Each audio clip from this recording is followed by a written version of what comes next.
Hi friends, welcome back to Neha food stories. ഇന്ന് ഞാനിവിടെ വന്നിരിക്കുന്നത് പൊട്ടറ്റോ 65ൻ്റെ റെസിപ്പിയുമായിട്ടാണ്. ചിക്കൻ 65ൻ്റെ പോലെ തന്നെ നല്ല അടിപൊളി ടേസ്റ്റാണ് കേട്ടോ പൊട്ടറ്റോ 65.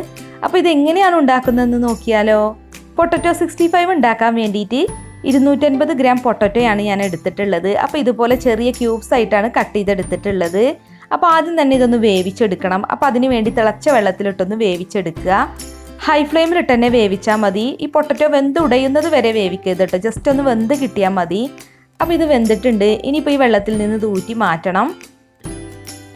പൊട്ടറ്റോ ഊറ്റിയെടുത്തതിന് ശേഷം ഇതിൻ്റെ മുകളിലേക്ക് കുറച്ച് തണുത്ത വെള്ളം ഒഴിച്ചാൽ മതി. അപ്പോൾ ഇതിൻ്റെ ചൂടെല്ലാം മാറി കിട്ടും. അപ്പോൾ പൊട്ടറ്റോ ഒന്ന് മാരിനേറ്റ് ചെയ്യണം. അതിന് വേണ്ടി ഇതിലേക്ക് ആവശ്യത്തിന് ഉപ്പിട്ട് കൊടുക്കാം. പിന്നെ ഞാനിവിടെ 1/4 കപ്പ് മൈദ എടുത്തിട്ടുണ്ട്. അപ്പോൾ ഈ മൈദ കൂടി ഇതിൻ്റെ മുകളിലേക്ക് ഇട്ടിട്ട് നന്നായിട്ടൊന്ന് മിക്സ് ചെയ്തെടുക്കുക. ഇനിയിപ്പോൾ അടുത്തതായിട്ട് ഈ പൊട്ടറ്റോ ഒന്ന് ഫ്രൈ ചെയ്തെടുക്കണം. അപ്പോൾ നല്ല ചൂടായ എണ്ണയിലോട്ട് ഇട്ടിട്ട് വേണം പൊട്ടറ്റോ ഫ്രൈ ചെയ്തെടുക്കാൻ.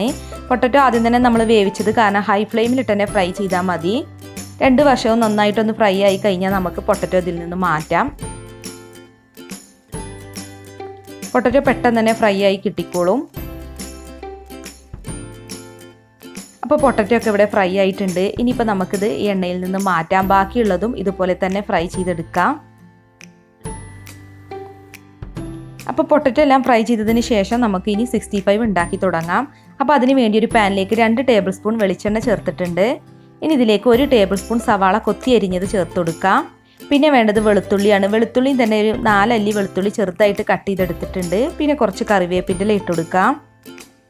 പിന്നെ ഒരു 3 വറ്റൽമുളക്, 2 പച്ചമുളക്. അപ്പോൾ ഇതിൻ്റെയൊക്കെ പച്ചച്ചുവ മാറുന്നത് വരെ ഒന്ന് വഴറ്റിയെടുക്കുക. സവാളയൊക്കെ നന്നായിട്ട് വാടി വരണം. ഇനി ഇതിലേക്ക് 1/2 ടീസ്പൂൺ മല്ലിപ്പൊടി, 1/4 ടീസ്പൂൺ ചെറിയ ജീരകം പൊടിച്ചത്, 1/4 ടീസ്പൂൺ ഗരം മസാല, പിന്നെ 2 table spoon Kashmiri red chilli പൗഡറാണ് എടുത്തിട്ടുള്ളത്. നല്ലൊരു കളർ കിട്ടാൻ വേണ്ടിയിട്ടാണ് കാശ്മീരി റെഡ് ചില്ലി പൗഡർ എടുത്തിട്ടുള്ളത്. സാധാരണ മുളക് പൊടിയാണെങ്കിൽ 1 ടേബിൾ സ്പൂണൊക്കെ എടുത്താൽ മതി. അപ്പോൾ ഈ പൊടികളുടെയൊക്കെ പച്ചച്ചുവ മാറുന്നത് വരെ ഒന്ന് വഴറ്റിയെടുക്കുക. ഇനി ഇതിലേക്ക് ചേർക്കാനുള്ളത് തൈരാണ്. അപ്പോൾ നല്ല കട്ട തൈര്, പുളിയില്ലാത്ത തൈര് വേണം കേട്ടോ ചേർക്കാൻ. ഞാനിവിടെ 1/4 കപ്പ് തൈരാണ് എടുത്തിട്ടുള്ളത്. അപ്പോൾ തൈരും കൂടെ ചേർത്തിട്ട് നന്നായിട്ട് മിക്സ് ചെയ്യുക. ഇനി ഇതിലേക്ക് കുറച്ച് ഉപ്പും കൂടി ഇട്ട് കൊടുക്കണം. എന്നിട്ട് ഒന്നും കൂടെ മിക്സ് ചെയ്യുക.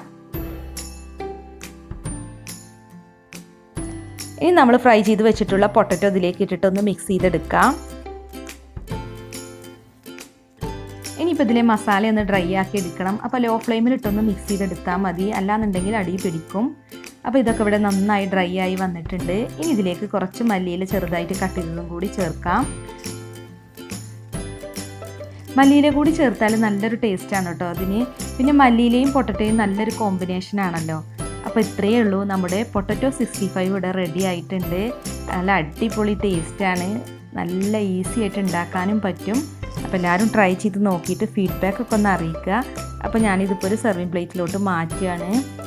അപ്പോൾ വെജിറ്റേറിയൻസിനൊക്കെ ഒരുപാട് ഇഷ്ടമാവുന്ന റെസിപ്പിയാണിത്. പിന്നെ പൊട്ടറ്റോ എല്ലാ കുട്ടികൾക്കും ഇഷ്ടമാണല്ലോ. അപ്പോൾ കുട്ടികൾക്ക് ഉണ്ടാക്കി കൊടുത്താലും അവർക്കും ഇത് തീർച്ചയായിട്ടും ഇഷ്ടപ്പെടും.